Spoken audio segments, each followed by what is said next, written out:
Қысқасын айтқанда, монополия. Ол күні ойын ойнайтын сейсенбі болды. Мен үйде ноутбугымнан ойындар ойнап отырдым. Bir кезде айналама қарасам, мен жалғызбын.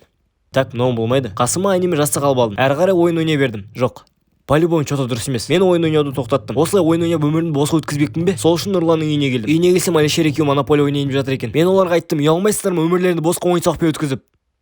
Қайсы мен ойнайыншы дедім. Нұрлан фишкалар мен карточкаларды таратты. Әлішер ойынның ережелерін оқып отты. Мен сүмірейіп оттым. Барлығымыз фишкаларымыз бен ақшаларымызды алып бастадық. Ойын басталды. Басында бәрі жақсы болды. Барлығымыз жағдай жасап алдық. Әлішер маған жерлерімізді алмастырайық деп ұсынды. Мен прикол айттым. Сосын күліп жібердім. Ешкім күлмеді. Аузымды жаптым. Нұрлан өзінің жолы болмай жатқанына ашулана берді. Әлішер үндемей потихару отты. Менің қадамым келді. Кубик лақтырдым. Маған казино түсті. Вау. Тағы да лақтырдым. Джекпот. Мен байып кеттім. Короче, кім ұтатынын түсініп тұр ғой примерно. Әлішер маған подозрительно қарады. Мен ақшаларымды алайын жатқанда, Әлішер маған ережелер бойынша сен дұрыс жүрмедің деді. Мен оған бәрін дұрыс істедім дедім. Нұрлан оны қолдады. Мен оны қумаңдаршы дедім. Әлішер ақшаларымды орнына қойды. Малдар екен. Ары қарай ойнадық. Мен Нұрланның банкта ақша ұрлап жатқанын байқап қойдым. Нұрлан қарсы болды. Әлішер мені қолдады. Нұрлан мойындамады. Мен мойындатқыздым. Ішіне маған примерно ешак деді ғой. Әлішер казино ойнады. Көп ақша ұтып алды. Мен оған бұл ережелерге сай келмеді дедім. Ол маған сай келеді деді. Мен оған жоқ дедім. Ол маған ақымақ екенсің деді. Ақымақ сенсің дедім оған. Нұрлан екеумізге қарап тупойлар деді. Ойын жалғасы берді. Нұрлан Әлішердің жеріне келді. Ол да уже ақша таусылып қалды. Әлішер оған онда жеріңді бер деді. Нұрлан қумаш деді. Әлішер өзі алып кетті сол жерді. Нұрлан таңғалды. Сосын Әлішерге кубик лақтырды. Анау екеуі қырылып бастады. Мен потихару ақшалар ұрлап крисовать еттім. Олар соны байқап қойды. Екеуі маған әйжайт етіп бастады. Мен оларға сендердікі де дұрыс емес дедім. Олар екеуі маған жабысты. Шакалдар дедім оларға. Әлішерді ұрдым. Нұрлан екеуміз қырылдық. Мен өлім мен өмірдің арасында жүрдім. Әлішер Нұрланды солмен фигачи етіп тұрды. Менде паника болды. Сол үшін тамаш дедім. Короче, жестко болды. Bir кезде есік қақты. Көршілер болды. Шулауды қоймасаңдар полиция шақырамыз деген. Біз тынышталдық. Шаршадық.